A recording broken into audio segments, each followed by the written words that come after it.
जय माता दी। आज हिंदू नव वर्ष पर आइए सुनते हैं गुड़ी पड़वा की यह कथा। हिंदू नव वर्ष के आरंभ की खुशी में हर साल चैत्र मास की शुक्ल पक्ष की प्रतिपदा तिथि को गुड़ी पड़वा का पर्व मनाया जाता है। मान्यता है कि इस दिन ब्रह्मा जी ने सृष्टि की रचना की थी। संसार में सूर्य पहली बार उदित हुए थे, इसलिए गुड़ी पड़वा को संसार का पहला दिन भी माना जाता है। इसी दिन से चैत्र नवरात्रि की भी शुरुआत होती है। माना जाता है कि त्रेता युग में प्रभु श्री राम ने इसी दिन बाली का वध करके लोगों को उसके आतंक से मुक्ति दिलाई थी। इस खुशी में लोगों ने जश्न मनाया था, रंगोली बनाई थी और विजय पताका फहराया था। इसी विजय पताका को गुड़ी कहा जाता है। महाराष्ट्र में इस त्योहार को गुड़ी पड़वा, कर्नाटक में युगादि और आंध्र प्रदेश और तेलंगाना में उगादि के नाम से मनाया जाता है। वहीं गोवा और केरल में कोंकणी समुदाय के लोग इसे संवत्सर पर्वों के नाम से मनाते हैं। आज भी इस त्योहार पर गुड़ी लगाने की प्रथा कायम है। गुड़ी पड़वा के त्योहार की कथा और गुड़ी बनाने का तरीका। पौराणिक कथा के अनुसार प्रभु श्री राम के समय में दक्षिण भारत में राजा बाली का शासन था।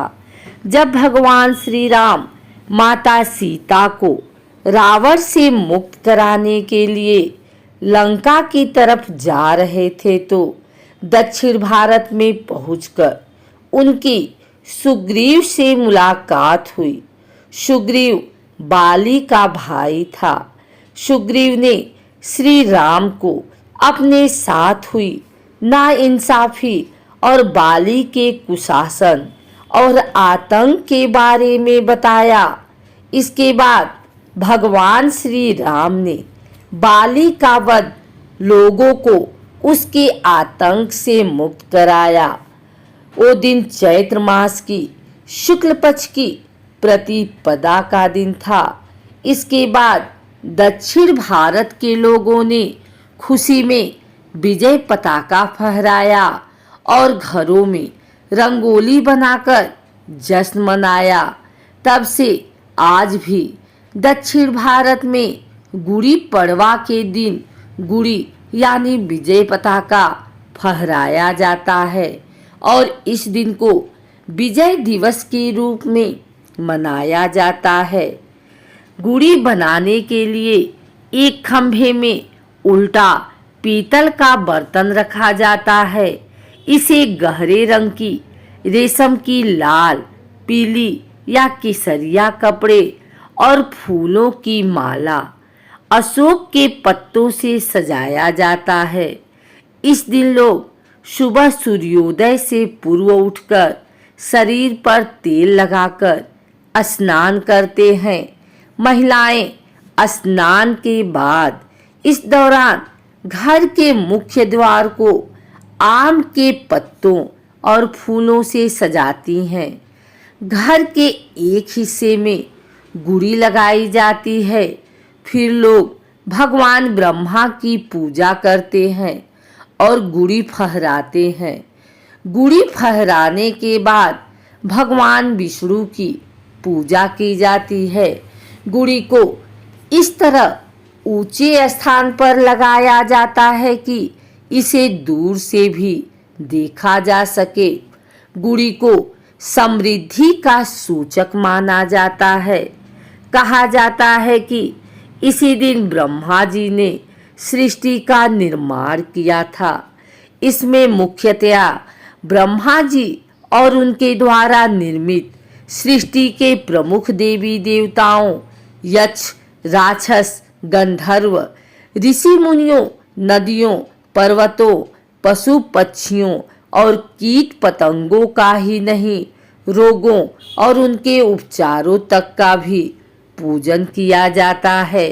इसी दिन से नया संवत्सर शुरू होता है।